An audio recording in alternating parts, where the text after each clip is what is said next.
კუჭნაწლავის დისბაქტერიოზის ყველაზე ხშირი გართულება არის მშრალი კოლიტი.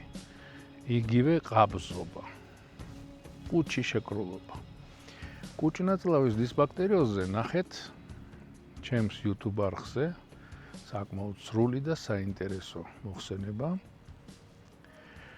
და სანამ დაძლევთ კუჭნაწლავის დისბაქტერიოზს, რაც არაა იული საქმე, მანამდე შესაძლოა შეგაწუხოთ კუჭის შეკრულობა. რა შეიძლება გავაკეთოთ ამ შემთხვევაში?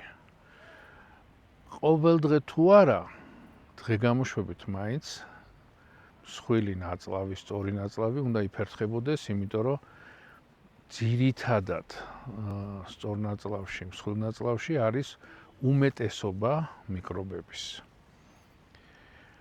თუ ეს არ ხდება, დღე-გამოშვებით მაინც თუ არ იფერთხება მსხვილი ნაწლავი, სწორი ნაწლავი, უნდა ცადოთ პირველ რიგში დილით უნალექო ყავა, ოღონდ მომზადებული ადუღებამდე არ მიყვანილი წყლით. აი შიშინს რო დაიწყებს, აი მაგ ტემპერატურის 75-80 გრადუსის წყალი უნდა დაასხათ ერთ კოვს ხსნად ყავას, უნალექო ყავას და ჩაამატოთ მეოთხედი ნახევარი კოვზი ღვინის ძმარი. ეს გამოიწვევს ღვიძლის ფუნქციების ტონუსში მოყვანას, ასევე კუჭის ტონუსში მოყვანას, რაც გამოვლინდება ძველი ღამენათევი კუჭის წვენის წვრილ ნაწლავში გადასვლით და რა თქმა უნდა პერისტალტიკა მოყოჩაღდება.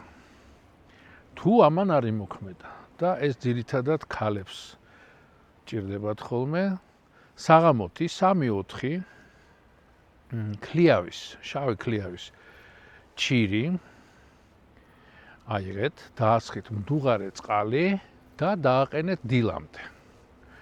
თვითონ ის ჩენჩო არ შეჭამოთ, გადაყარეთ და დალიეთ ყავას, რო დალებთ, აცალეთ ასე 15-20 წუთი, ან 15-20 წუთით ადრე, აი ეს ნაყენი, შავი ქლიავის ჩირის ნაყენი.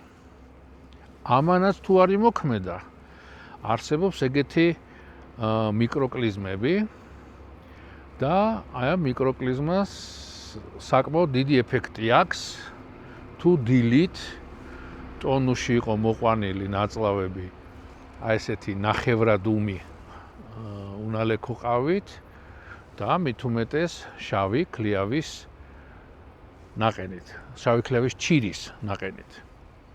თუ ამანაც არ იმოქმედა, 3-4 დღე თუ არ გადის ადამიანი კუჭში, იქ უნდა გაკეთდეს კლიზმა. ოღონდ დაავიწყდათ კლიზმის კეთება ექიმებსაც კი. ექნებზე აღარაა საუბარი და ოჯახის წევრებზე ხო საერთოდ. როგორ კეთდება კლიზმა? აი სწორი ნაწლავი, აი ესე არის ანატომიურად, ანუ ცენტრიდან მარცხნივ ადის ზემოთ. არავითარ შემთხვევაში კლიზმის გაკეთება არ შეიძლება ესე პირდაპირ. ადამიანი უნდა დაწვეს მარცხენა გვერდზე და კლიზმის გაკეთებისას წყალი უნდა წავიდეს ქვემოთ და აი ეს მარცხნივ შესაბამისად, ხო? მარცხენა გვერდზე რო წევს ადამიანი. ამით გამოირიცხება ბრმა ნაწლავის და სხვა ნაწლავების, მსხვილი ნაწლავის, კონკრეტულად სწორი ნაწლავის დაზიანება. ანუ ეს ანატომია უნდა გვახსოვდეს, ხო? ჩავიხედოთ, ვნახოთ, როგორ არის განლაგებული სწორი ნაწლავი. რა თქმა უნდა, შეგიძლიათ პანკრეატინის მეზიმფორტეს მსგავსი პრეპარატები წაახმაროთ. იაფიანი პანკრეატინი ჩვენივრად მოქმედებს, უბრალოდ მაცივარში უნდა შეინახოთ. მეზიმფორტე ძალიან ძვირეგებს. მოიხმარეთ იაფიანი პანკრეატინი, ოღონდ შეინახეთ ის მაცივარში. იყავით ჯანმრთელი დროებით.